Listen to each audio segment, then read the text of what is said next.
Welcome back to our channel. Can you imagine meeting an old friend here?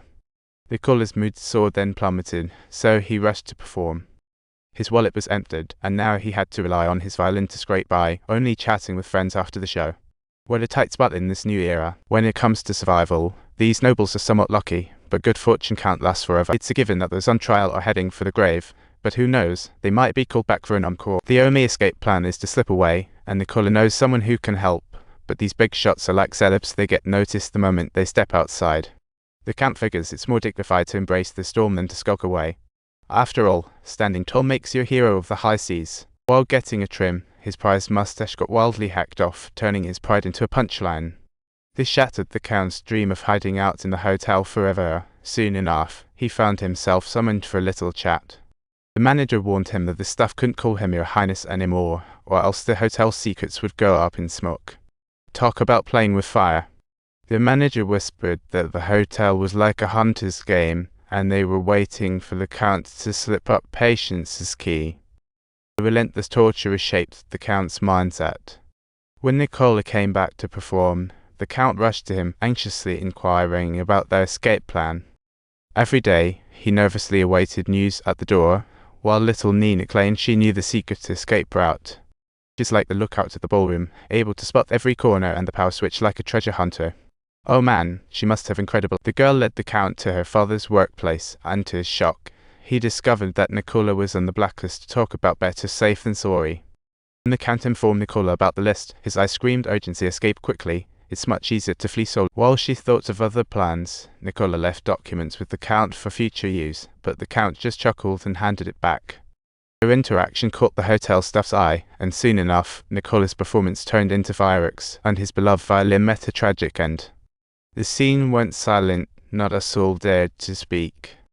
Watching Nicola get dragged off by soldiers, the Count wanted to rush out, but a gunshot froze him in place.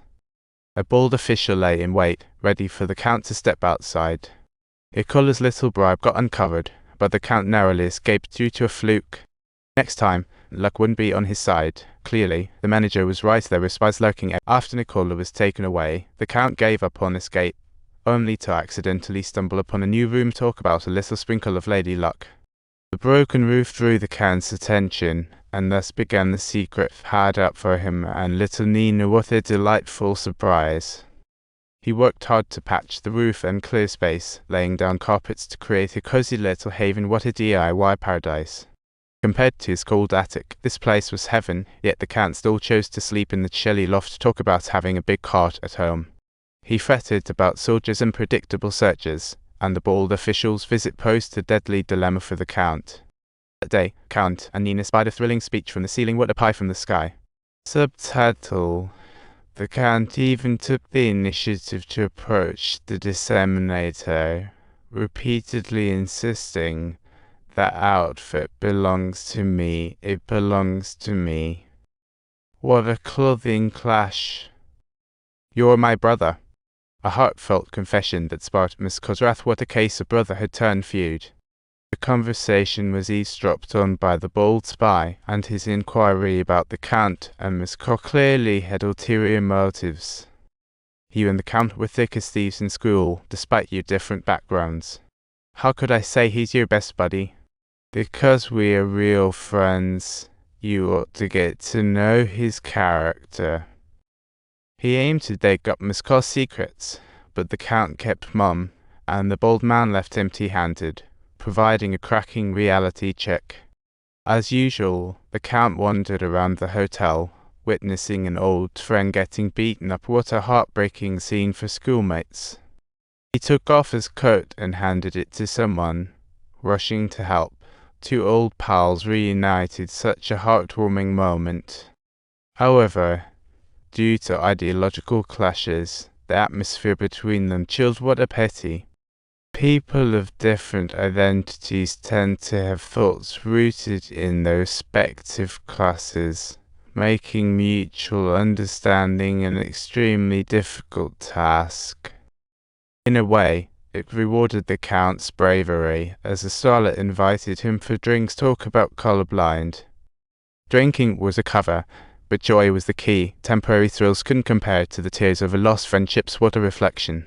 As Nina is scheduled to depart for school after the new year, the Count finds himself without a listener, and his sense of loneliness intensifies even further.